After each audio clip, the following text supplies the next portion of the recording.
Hello everybody, I'm Mr. Don Emberley, principal here at Juniper Ridge Intermediate, and I'm honored today to welcome all students, staff, community members, and everybody to our annual Remembrance Day ceremony.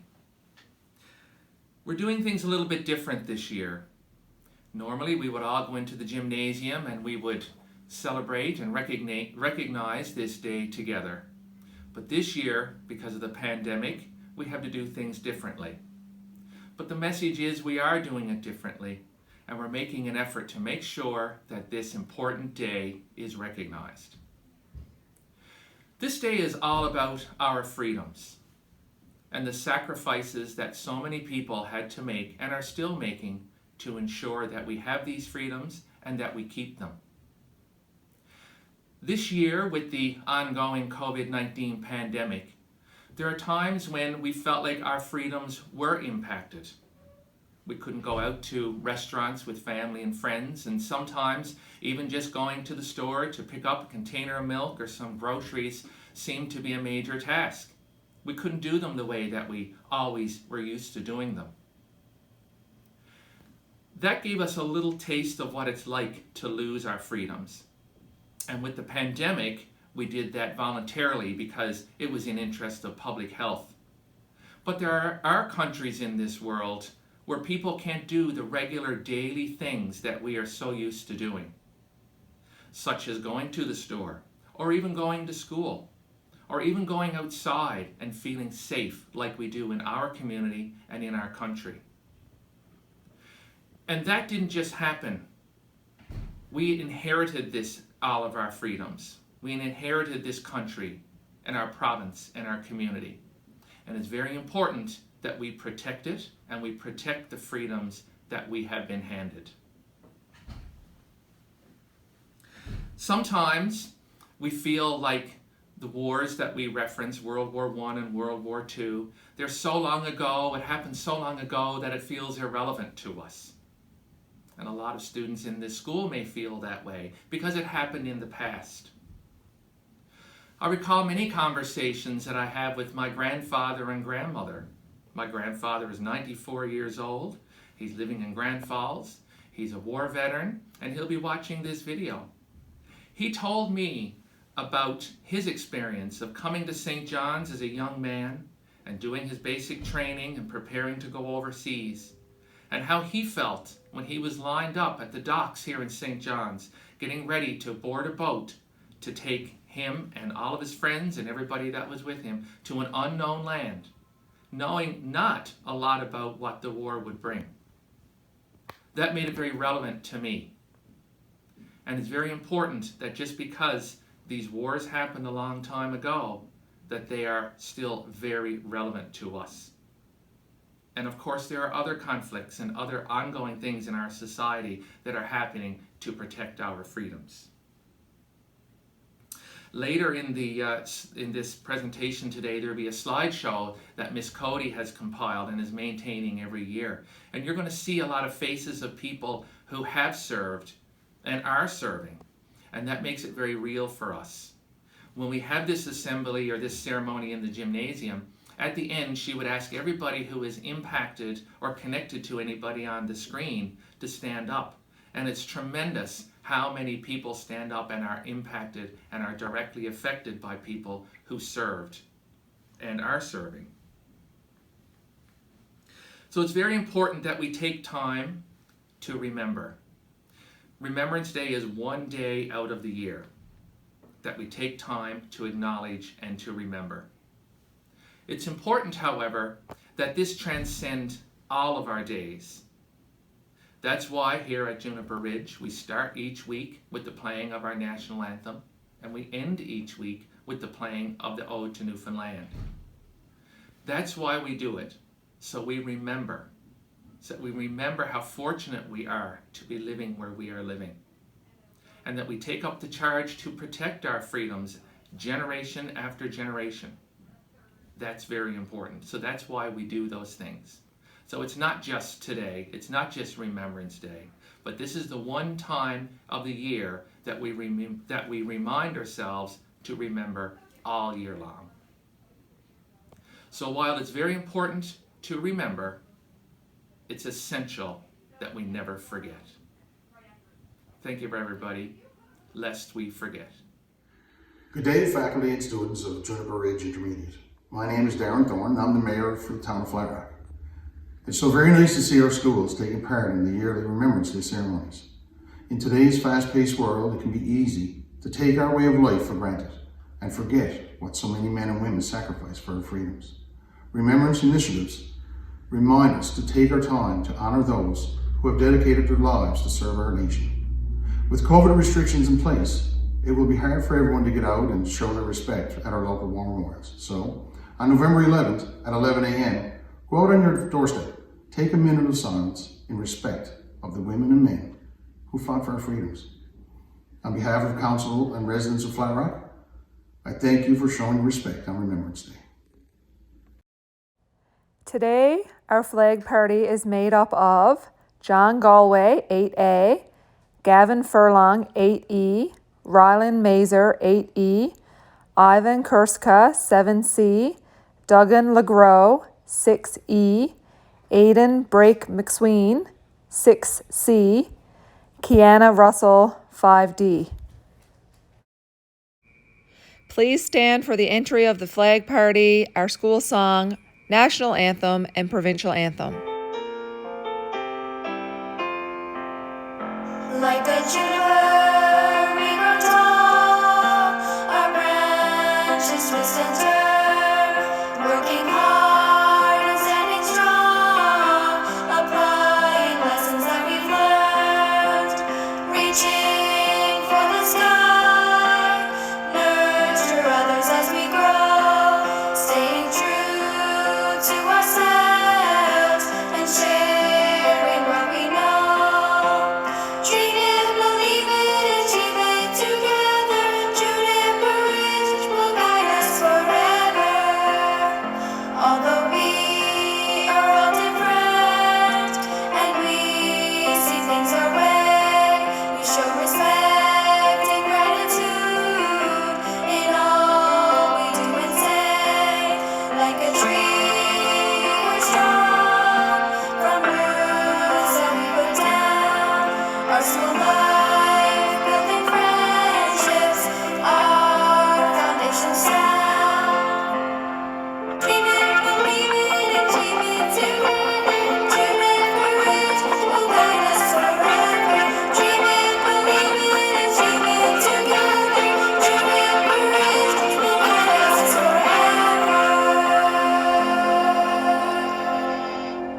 Thank you.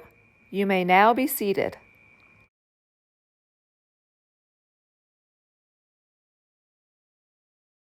Today's intro to Au Chant d'Honneur is presented by Liam Murray and Nick Mann of 7A, while the poem itself is read by Amelia Gass of 7C. Une des meilleures amies du docteur Jean McCrae a été tuée dans une tranche près d'Ypres, en Belgique. Il a été enterré dans une humble tombe ornée d'une simple croix de bois. Des coquelicots sauvages ont fleuri entre les croix marquant de nombreuses tombes. Le jour suivant, incapable son ami et tous les autres soldats morts, le docteur McCrae leur a donné une voix dans son poème le 28 janvier 1918. Jean McCrae a succombé à une pneumonie et à une méningite. Il est mort sans connaître les résultats de la guerre, mais en comprenant pleinement son coup. Avant de mourir, le docteur McCrae a eu la satisfaction de voir son poème remporter un franc succès. Peu de temps après sa publication, il est devenu le poème le plus populaire sur la Première Guerre mondiale. Il a été traduit dans de nombreuses langues et a été utilisé sur des panneaux annonçant le vent de première obligation de la victoire au Canada en 1917. En partie à cause de la popularité du poème, le coquelicot a été adopté comme fleur de souvenir. Le coquelicot symbolique et les poèmes de Jean McCrae demeurent liés, et la voix de ceux qui sont morts à la guerre continue d'être entendue à tous les jours de souvenir. Une adaptation du poème In Flanders Field par Jean McCrae. Au champ d'honneur, le coquelicot s'apercevait de l'eau en l'eau, auprès de quoi, et dans l'espace, la alliée devenue lait. Mais leur chant au sifflement des opuseurs nous amants.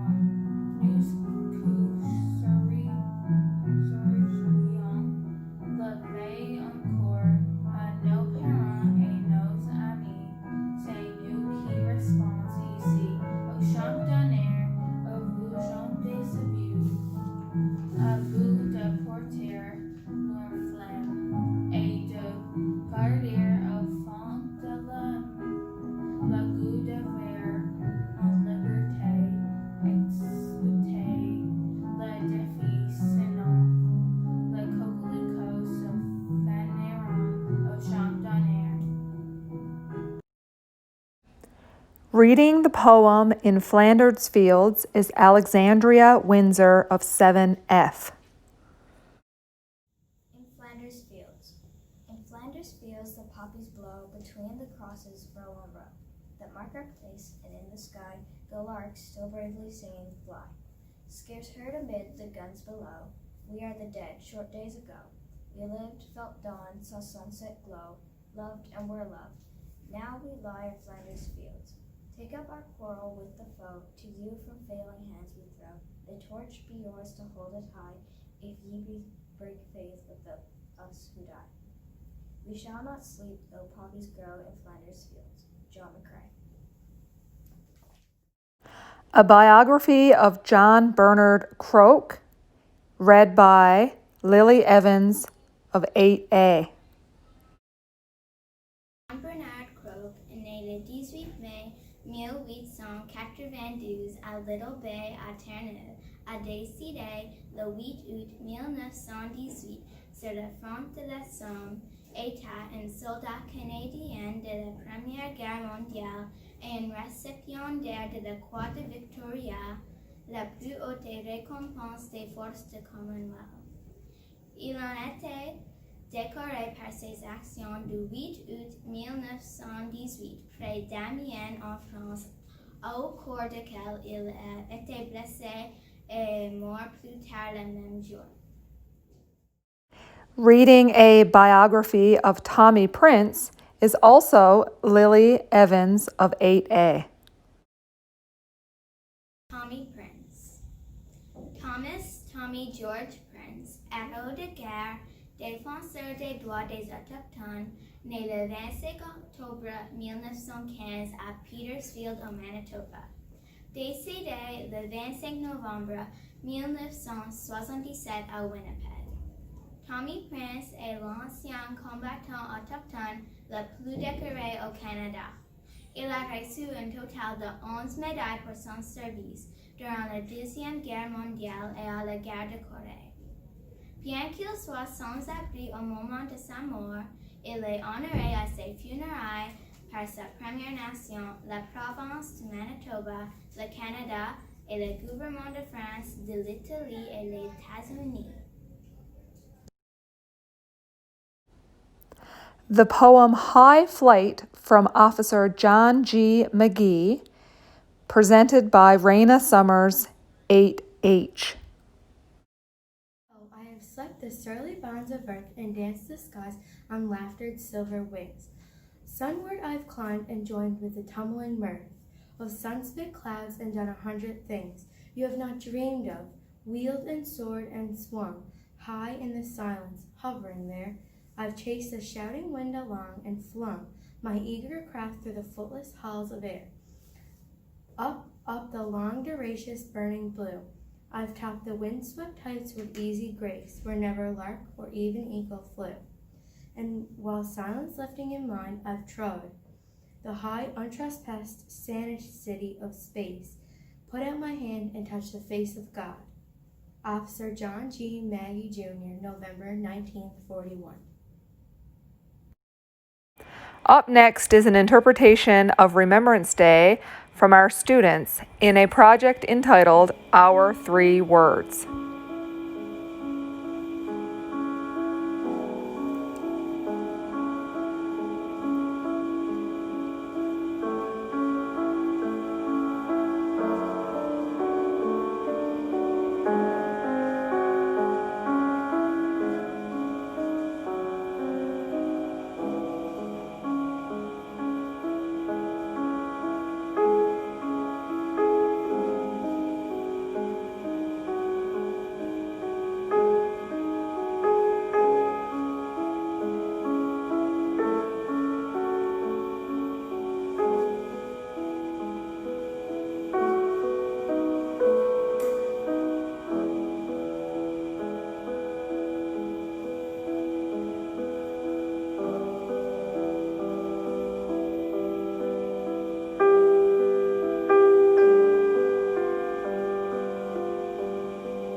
Hi everybody, Miss Hanley here.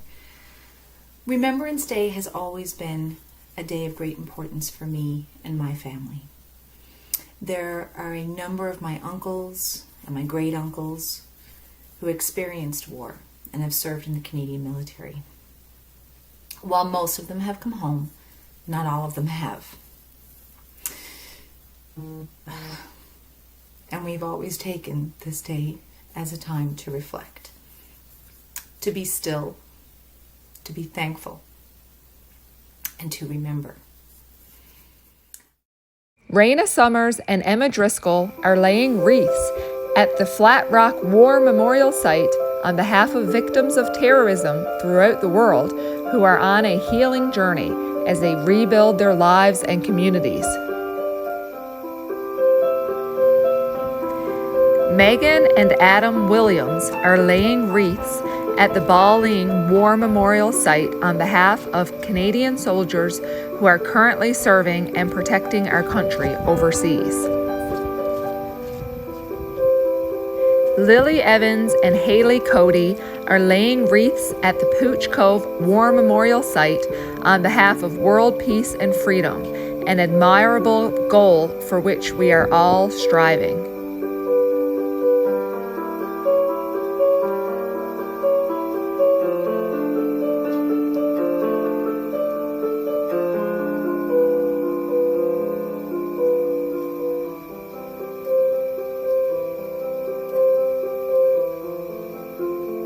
Sam Murray, Jane Blackwood, Aaliyah McDonald, and Kennedy Oliver are laying wreaths at the base of our flagpoles at Juniper Ridge Intermediate on behalf of the relatives and friends of Torbay, Flat Rock, Bawling, Pooch Cove, and the Northeast Avalon region who have lost loved ones in war. At this time, we will remember the relatives of students and staff of Juniper Ridge Intermediate who have served or continue to serve our country.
Good day.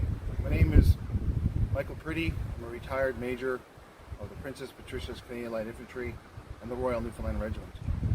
I've been asked by several schools to do a quick video presentation about November 11th.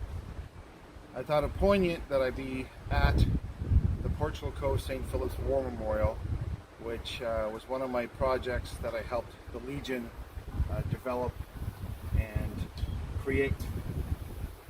Over the years, I've watched the crowds gather and increase in size here. And this November 11th, there'll hardly be anybody because of COVID-19. We're in an interesting time. November 11th seems to be a wonderful time of the year for remembrance, and it is. But for veterans, it's a time where we at times will feel sad or sullen or sometimes edgy, because November 11th is when we remember those of ours who came home hurt physically or mentally, or in the most unfortunate of cases, didn't come home at all. For me, what's helped me through November 11th over the years is being involved with schools and school children and young adults. I'm a bit sad this year because it'll be the first time since Juniper Ridge and Brookside intermediate schools where I haven't been at every one of their November 11th ceremonies. The various other schools like Holy Trinity, Cape St. Francis, Beachy Cove have meant a lot to me. It's helped me as a veteran get through these difficult times. I've done several overseas tours. You see a lot of stuff, but when you come home and you see the freedoms we have and you see what the young people are doing to remember, it's amazing. The poetry contest, the literary contest, the Facebook posts. It's so heartwarming to see that. So my question on this November 11th, when we're not allowed to gather in droves, is what are you going to do? What are the children of all these wonderful schools that have helped me over the years get through this? What are we going to do? Are you going to go to a cemetery, find a veteran's grave, say a prayer? Or will you just go to the memorial after 11 o'clock as a family group and pay your respects? Whatever it is, I'm sure it will be poignant, heartwarming, and genuine. Thank you.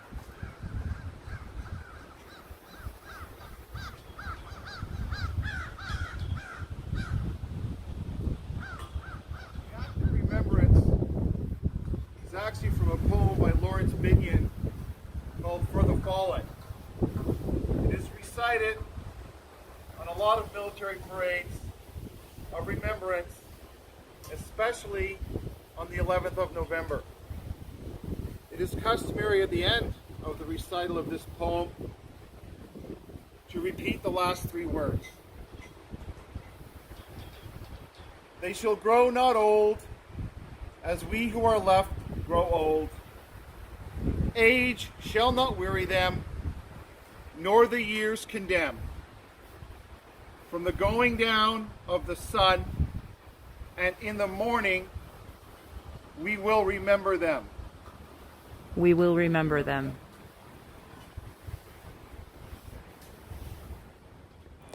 Please stand for the playing of the last post, followed by a minute of silence and the reveille.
You may now be seated. At this time, we would like to conclude our Remembrance Day ceremony with Mr. Chalk's performance of Highway of Heroes by the Trews.